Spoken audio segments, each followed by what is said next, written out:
ناظرین گرامی السلام علیکم ورحمۃ اللہ وبرکاتہ۔ سیدھی بات کے تازہ ترین خبروں میں آپ لوگوں کا استقبال ہے۔ آئیے سب سے پہلے آج کی سرخیوں پر نظر کرتے ہیں۔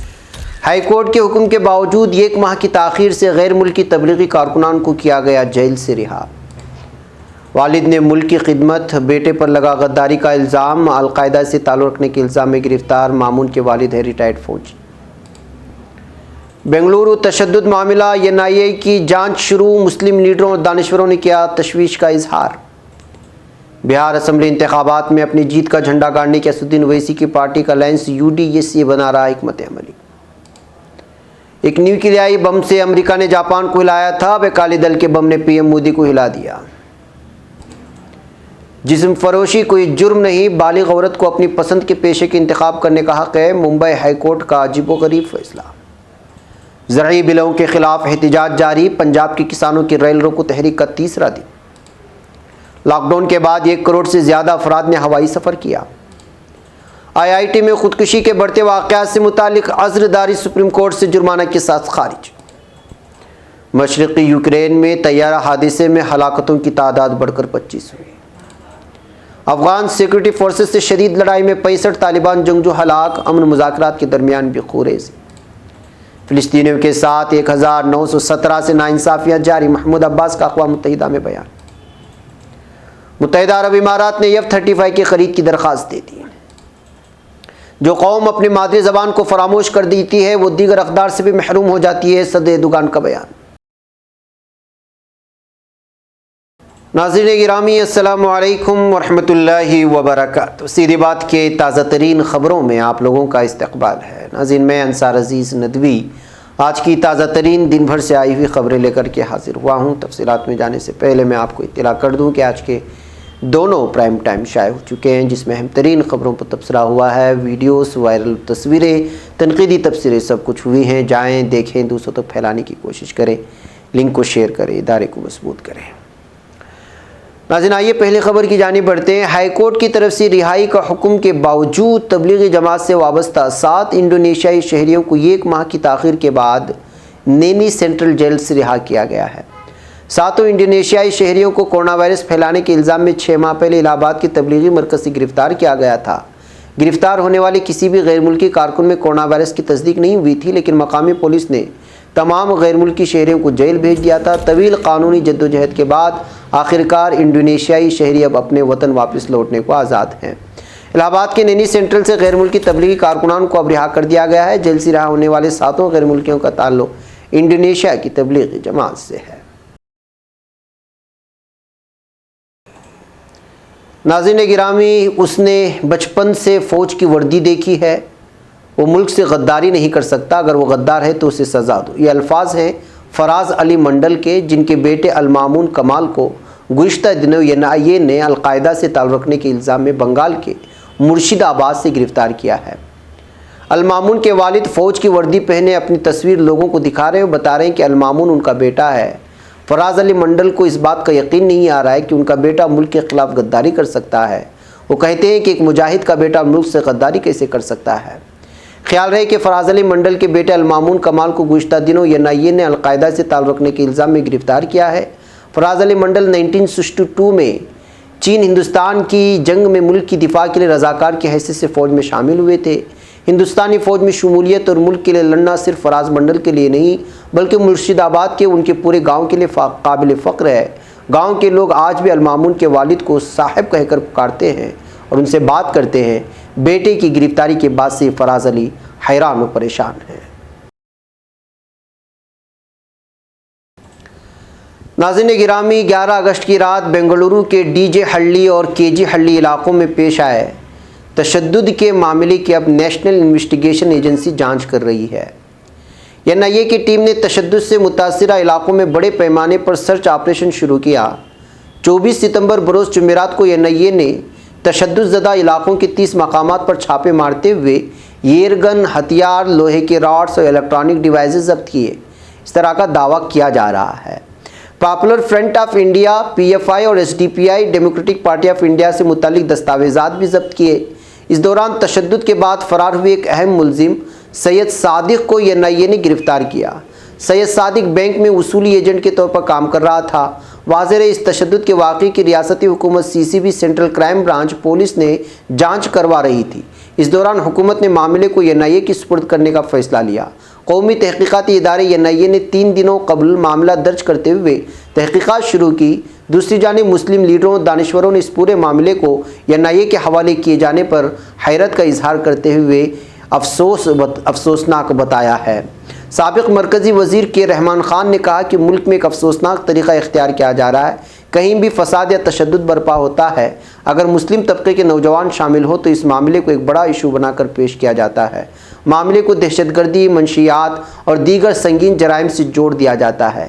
کہ رحمان خان نے یہ بھی کہا کہ بنگلورو کے DG ہلڈے اور KG ہلڈے معاملے میں آپ صلی اللہ علیہ وسلم کی شان میں گستاخی کرتے ہوئے مقامی MLA کے رشتہ دار نے سوشل میڈیا میں ایک پوسٹ ڈالا، اس کے رد عمل میں احتجاج اور پھر تشدد پھوٹ پڑا، پولیس اسٹیشن کو نشانہ بنایا گیا، MLA کے گھر کو آگ لگائی گئی۔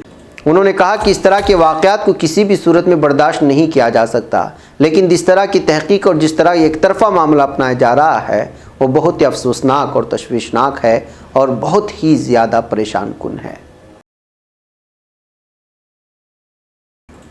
ناظرین گرامی، بہار اسمبلی انتخابات کی تاریخوں کا اعلان ہونے کے بعد اب بہار کی سیاسی گہما گہمی اپنے شباب پر پہنچ گئی ہے۔ خاص بات یہ ہے کہ اس بار کے انتخابات میں اپنے دم پر کوئی پارٹی انتخابی میدان میں اترنے کے بجائے الائنس بنا کر انتخابی میدان میں آنے کو ترجیح دے رہی ہے۔ پہلے سے صوبے میں NDA اور عظیم اتحاد کے نام سے الائنس موجود ہے۔ اب اسدالدین اویسی کی پارٹی کا UDSA اور سابق مرکزی وزیر یشونت سنہا و اشفاق رحمان کا UDA بنا ہے۔ ان چاروں الائنس میں صوبے کی درجنوں سیاسی پارٹیاں شامل ہیں۔ بہار میں ذات پات کی سیاست ہمیشہ سے حاوی رہی ہے، اس بار بھی ذاتوں کی گول بندی کا بازار گرم ہے۔ ناظرین، زرعی بل کے خلاف اپوزیشن پارٹیاں تو مودی حکومت کے خلاف محاذ کھول ہی چکی ہیں۔ NDA میں شامل اکالی دل لیڈران بھی اب کھل کر PM مودی کے خلاف آواز اٹھا رہے ہیں۔ زرعی بلوں کو کسان مخالف قرار دیتے ہوئے شرومنی اکالی دل کی رکن پارلیمنٹ اور سابق مرکزی وزیر ہرسمرت کور بادل نے مودی کابینہ سے کچھ دن پہلے استعفیٰ دے دیا تھا، اور آج شرومنی اکالی دل کے سرکردہ لیڈر سکھبیر سنگھ بادل نے پنجاب کے مکسر میں مودی حکومت پر زوردار انداز میں طنز کے تیر چلائے ہیں۔ اپنے ایک بیان میں سکھبیر سنگھ بادل نے کہا کہ دوسری عالمی جنگ کے دوران امریکہ نے جاپان کو ایک ایٹمک بم سے ہلا دیا تھا۔ اکالی دل کی ایک بم ہرسمرت کور بادل کا استعفیٰ نے PM مودی کو ہلا دیا ہے۔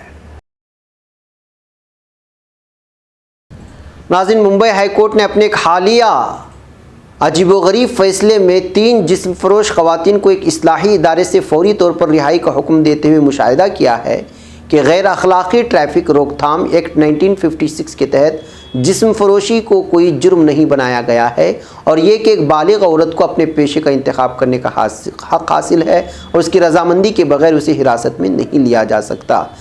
میٹروپولیٹن مجسٹریٹ مجگاؤں کے ذریعے مذکورہ ایکٹ کی دفعہ 17(2) کے تحت 19 اکتوبر 2019 کو دیے گئے ایک حکم کو چیلنج کرنے والی 3 جسم فروش خواتین کی درخواست کے ساتھ ساتھ ایڈیشنل سیشن جج ڈنڈوشی کی جانب سے 22 اکتوبر 2019 کے حکم، جس میں انہوں نے 19 اکتوبر 2019 کے مذکورہ حکم کو برقرار رکھا تھا کہ سماعت جسٹس پرتھوی راج چوہان کی سنگل بینچ کر رہی تھی، اور یہ آج اس طرح کا فیصلہ دینے کے بعد یہ فیصلہ عجیب و غریب لگ رہا ہے، اور اس فیصلے پر بھی اس وقت سوشل میڈیا میں تنقیدی تبصرے ہو رہے ہیں۔ ناظرین گرامی، پارلیمنٹ میں مودی حکومت کے زرعی اصلاحات سے متعلق بلوں کی منظوری کے خلاف مختلف کسان تنظیمیں ملک بھر میں سراپا احتجاج ہیں۔ گزشتہ روز پنجاب، ہریانہ، اتر پردیش، بہار، کیرلا، مغربی بنگال اور دیگر ریاستوں کے اہم قومی اور ریاستی شاہراہیں جام رہیں۔ کئی ریاستوں میں پولیس نے سڑک کا جام ہٹانے کے لیے مظاہرین پر طاقت کا استعمال کیا، لیکن کسان اپنی جگہ پر ڈٹے رہے۔ پنجاب کے کسانوں کی طرف سے چلائی جا رہی ریل روکو تحریک کا آج تیسرا دن ہے۔ ناظرین گرامی، لاک ڈاؤن ختم ہونے کے بعد گھریلو طیارہ خدمات پھر سے شروع ہونے کے بعد سے اب تک گھریلو راستوں پر فضائی سفر کرنے والوں کی تعداد 1 کروڑ سے زیادہ ہو گئی ہے۔ شہری ہوا بازی کے وزیر ہردیپ سنگھ پوری نے آج ایک ٹویٹ میں لکھا، 25 میں سے پروازیں دوبارہ شروع ہونے کے بعد سے اب تک 1,08,210 پروازیں روانہ ہو چکی ہیں، جن میں 1 کروڑ سے زیادہ لوگ سفر کر چکے ہیں۔ ہم کووڈ-19 سے پہلے کے اعداد و شمار کی طرف بڑھ رہے ہیں۔ انہوں نے اس کامیابی کے لیے سبھی اسٹیک ہولڈرز کو مبارکبادی دی ہے۔ ناظرین، سپریم کورٹ نے پورے ملک میں IIT میں طالب علموں کے بڑھتے ہوئے خودکشی کے معاملوں کی انسداد کے لیے اسٹوڈنٹس ہیلتھ پروگرام شروع کرنے کے احکامات دینے سے متعلق عذرداری کو جمعرات کو خارج کر دیا۔ عدالت نے اس طرح کی عذرداری دائر کرنے کے لیے عرضی گزار گورو کمار بنسل پر 10,000 روپے کا جرمانہ بھی لگایا۔ ناظرین، یوکرین کے خارکیو علاقے میں فوجی طیارہ حادثے میں ایک اور شخص کی لاش برآمد ہونے کے بعد ہلاکتوں کی تعداد بڑھ کر 25 ہو گئی ہے۔ یوکرین کی ایمرجنسی سروس نے ہفتے کے روز اطلاع دی۔ ایمرجنسی سروس نے بتایا کہ ایک اور شخص کی لاش برآمد ہونے کے بعد اس حادثے میں ہلاک ہونے والوں کی تعداد بڑھ کر 25 ہوئی۔ ایمرجنسی سروس نے سوشل نیٹ ورکنگ سائٹ ٹیلی گرام پر بتایا کہ خارکیو علاقے چوہیو شہر کے نزدیک جمعہ کے روز فوجی طیارہ حادثے کا شکار ہو گیا۔ اس طیارے میں 27 افراد سوار تھے، جن میں 20 فوجی اور عملے کے 7 اراکین شامل تھے۔ ناظرین گرامی، افغان سیکورٹی فورسز اور طالبان کے درمیان جنگ زدہ ملک کے مشرقی علاقے میں خونریز لڑائی ہوئی ہے، جس کے نتیجے میں 65 طالبان جنگجو ہلاک ہو چکے ہیں، جبکہ افغان حکومت اور طالبان کے درمیان امن مذاکرات بھی جاری ہے۔ طالبان اور افغان سیکورٹی فورسز کے درمیان تازہ لڑائی مشرقی صوبے پکتیکا کے ضلع وزی خیوا میں بدھ کی شب ہوئی ہے۔ طالبان نے پہلے اس ضلع میں افغان فوج کے ہیڈ کوارٹرز کی عمارت پر دھاوا بول دیا تھا۔ ناظرین گرامی، اقوام متحدہ کی جنرل اسمبلی کے ورچوئل اجلاس سے خطاب کرتے ہوئے فلسطینی اتھارٹی کے سربراہ محمود عباس نے کہا کہ فلسطینیوں کے ساتھ 1917 سے ناانصافیاں کی جا رہی ہیں۔ انہوں نے مطالبہ کیا کہ امریکہ میں رواں سال کے آخر میں ہونے والے صدارتی انتخابات کے بعد آئندہ سال کے اوائل میں قضیہ فلسطین کے حل کے لیے عالمی کانفرنس کا انعقاد کیا جانا چاہیے۔ جنرل اسمبلی کے اجلاس سے خطاب میں صدر محمود عباس نے کہا کہ بین الاقوامی قانون کے تحت حقیقی امن عمل میں شمولیت کے لیے عالمی سطح پر کانفرنس کا انعقاد ضروری ہے، تاہم یہ کانفرنس امریکہ میں ہونے کے لیے صدارتی انتخابات کے بعد منعقد کی جائے گی۔ ناظرین گرامی، متحدہ عرب امارات نے اطلاع دی ہے کہ اس نے F-35 لڑاکا طیاروں کی خرید کے لیے متحدہ امریکہ کو سرکاری طور پر درخواست دے دی ہے۔ بلومبرگ نے ایک امریکی سرکاری افسر کے نام کو خفیہ رکھتے ہوئے اپنی خبر میں کہا کہ اسرائیل کے ساتھ معاہدے پر دستخط کیے جانے کے ایک ہفتے کے بعد مذکورہ درخواست کو سرکاری طور پر دائر کیا گیا ہے۔ خبر کے مطابق امریکی وزارت دفاع اور وزارت خارجہ کے حکام نے اسلحہ کے فروخت کے حوالے سے بیان جاری کرنے سے گریز کیا ہے، تو اسرائیل کی اسلحہ کی استعداد کی بالادستی کا تحفظ کرنے کے معاملے میں ضمانت دی ہے۔ ناظرین، صدر رجب طیب ایردوغان نے کہا ہے کہ تعلیم سے لے کر ثقافت تک، تجارت سے لے کر مواصلات تک، ہر شعبے میں ترکی زبان کی بڑھتی ہوئی صلاحیتوں کو دیکھنا ہمارے لیے باعث فخر ہے۔ انہوں نے کہا کہ ترکی زبان کی ساری دولت کو اپنے اندر سمونے کی سوچ کے ساتھ ہم اپنی ترکی کی حفاظت کو اور فروغ دینے کے سلسلے کو جاری رکھیں گے۔ صدر کے اطلاعاتی دفتر کی جانب سے جاری کردہ بیان کے مطابق صدر ایردوغان نے ان خیالات کا اظہار 26 ستمبر کے یوم ترکی زبان کے تہوار کے موقع پر پیغام جاری کرتے ہوئے کہا۔ انہوں نے اپنے بیان میں کہا کہ ترکی زبان دنیا کی قدیم ترین اور بڑی زبانوں میں سے آج ایک وسیع جغرافیے میں اپنی بولے جانے والی زبان اپنی اہمیت، عظمت اور استحقاق کا ثبوت پیش کرتی ہے۔ صدر ایردوغان نے کہا کہ ترک قوم اپنے ہزاروں سال کی تحریری، ثقافتی تاریخ، بلا تعطل ریاستی روایت اور عالمگیر تہذیب کے مالک ہونے کی ترکی زبان ہی کی بدولت مرہون ملت ہے۔ انہوں نے ثقافت اور تہذیب کی سنگ بنیاد کی حیثیت رکھنے والی ترکی زبان کی اہمیت پر زور دیتے ہوئے کہا کہ بلا شبہ کسی قوم کی شناخت اور کردار کا سب سے متعین عنصر ہے، یہی زبان ہے۔ صدر ایردوغان نے کہا کہ جو قوم اپنی زبان کو کھو دیتی ہے، ان کے لیے اپنی دیگر اقدار کی حفاظت کرنا بڑا مشکل ہو جاتا ہے۔ ناظرین گرامی، یہ تھی آج کی کچھ اہم ترین خبریں جو آپ لوگوں کے سامنے رکھ دی گئیں۔ مجھے یہاں پر اجازت دیں، انشاءاللہ پھر آپ لوگوں سے ملاقات ہوگی۔ السلام علیکم ورحمۃ اللہ وبرکاتہ۔